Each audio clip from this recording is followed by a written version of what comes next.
Hello, my brilliant denizens. Thank you for joining me once again on this fabulous ride. I take my job here at former network executive reaction very seriously. And because I am former, I have nothing to do and no responsibilities, which is pretty much what my job description was. I'm kidding, of course. It wasn't easy, but it was a rewarding 3 years. Regarding my Netflix Cowboy Bebop video, many of you wrote that anime is impossible to transfer to live action, so just don't bother doing it. And those that have been attempted have been mostly horrible to lukewarm. The live action Bleach was passable, but they had to rely on CGI, a lot of it. Full Metal Alchemist was a good try. Ghost in the Shell was a mixed bag, but I did enjoy it. Dragon Ball Evolution? The less said, the better. I'm going to put my reputation, what little there is of it, on the line and tell you how I would have produced the live-action Cowboy Bebop. The main reason I wanted to do this video was to explore whether some live-action anime actually could be produced. I actually think it can. And I also think that this could be a blueprint for any popular property. I will use Cowboy Bebop as a case study. I'm going to say right up front that you will be wildly disappointed if you think this video is going to be an evisceration of the people involved in the Netflix attempt. I still have an awful lot of sympathy for them. I'm a process person. If you have assembled a team of people you trust and something goes wrong, the first place any leader should look at is process. Blame process, not people. Everyone makes mistakes, and the person who made the mistake now has the knowledge to not do it again. At least you hope. People don't work well if they are in a constant state of fear. Besides, that's not leadership. I also think that with the way social media has changed things, there has to be an update to the way popular properties with a large fan base are developed and managed. I don't think you can just disappear with a property like a Cowboy Bebop and then suddenly show up with a cast and costume picture, followed by a trailer, then the show. It just doesn't cut it anymore. Trying to show the fan base how much smarter you are than them by just suddenly showing up with the fruits of your labor is a recipe for failure. Just look at Amazon's Rings of Power tease. What an arrogant disaster. It was like watching someone squeeze a zit live on air. And seriously, those spy pictures of Iron Man 1's costume, they were bullshit. As if anyone believed those were not planted. I still got excited, though. I believe a process that includes transparency and honesty of intent is the only way to go with a property people are truly passionate about. Once the writing team is assembled, it goes without saying that everyone on the creative side needs to watch the anime and read the manga. The Bebop manga is very different in tone and story from the anime. This isn't to say that the Netflix gang did not do this. Nothing in this video assumes anything about the Netflix production. This is about how I would have handled things. At this point, I would commission the show website, but not social media. We don't need constant chatter just now. That we can deal with that later as we start progressing through it.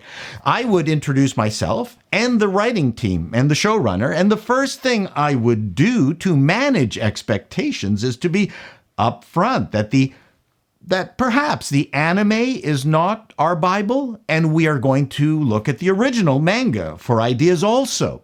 Hopefully, we've connected with Hajime Yatate, who created it. Sorry for mispronouncing your name.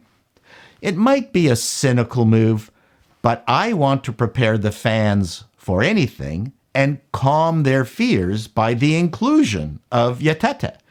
At this point, we could get ripped for backing away from slavishly mimicking the anime, but at least we've opened up our kimonos enough, I think. No creative person wants to hand a show over to millions of people with millions of opinions.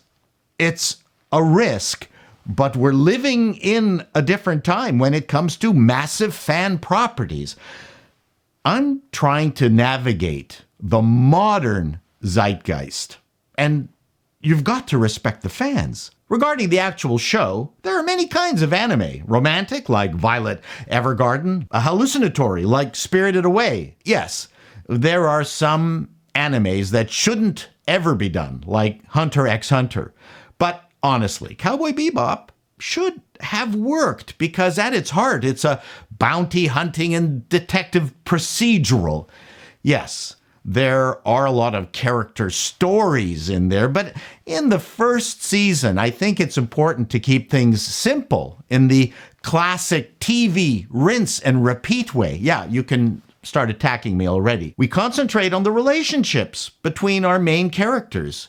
Get that right first. Rockford Files was one of the most charming and popular shows ever. I very much see Spike in the James Garner mold. You kids out there, look up James Garner. One thing the manga did that neither the Netflix show nor the anime did was they had all the main characters already working together right from the beginning, going after bounties. It dispensed with the origin story thing, which is sometimes a crutch. Well, that intrigued me. The recurring theme is that the gang can't win from losing. The second challenge is the change in length from 24 to 45 minutes an episode. I think it can be done, and without difficulty. Any writer who has written an X-Files episode could expand on any of the basic premises without needing to create a parallel vicious, gang story. I don't care about vicious. I care about Spike and the gang, and no one is going to object to seeing more of them on the screen. I mean, I don't see why. Episode 1 featured an addictive drug, Red Eye, that gave people superhuman abilities. Well, that could have easily been expanded with more cat and mouse chases, near misses, and bad calculations. Seeing Red Eye used in more ways, I think would have been a logical extension, giving the gang more opportunities to fight their way out of situations. I think would have been great. Regarding our eager fan base, I want to get them excited, but I also want to manage their expectations as to the differences between manga and anime and television. The medium is the message. As far as the production design, my theory when it comes to anime is that while we, the audience, are entranced by the wildly kinetic animation, that's not what the characters see. Because we are bringing the characters into a real corporeal world, my assumption is that that's what they are seeing also. Well, we're trying to match the character beats, the relationships, and the unique storylines. Oh, and the cool toys in them, of course, spaceships, all that kind of stuff. Objects should look the way they looked in the anime.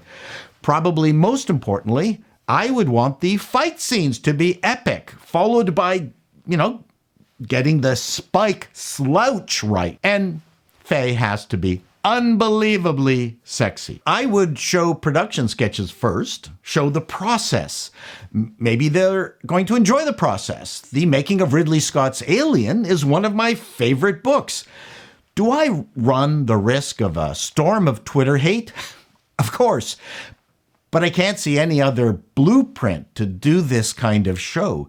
You either manage expectations and bring the fans along, or you surprise them with something that they just hate. I think this multi-step process of being open to the fans and honest to the material, not compromising for woke dictates, is the only method I can think of that would provide a framework for a working final product and has the added benefit of exciting millions of people, so they will actually show up for the shows. It's part of your marketing effort. There are still a million reasons any creative endeavor will fail. But if you've been honest throughout the process, at least you might be forgiven. The Rings of Power team clearly hate the fans and think we're stupid. And after the release debacle, I'll bet we won't see any more sneak peeks until the show comes out and officially gives us the middle finger. Till next time, denizens, be seeing you.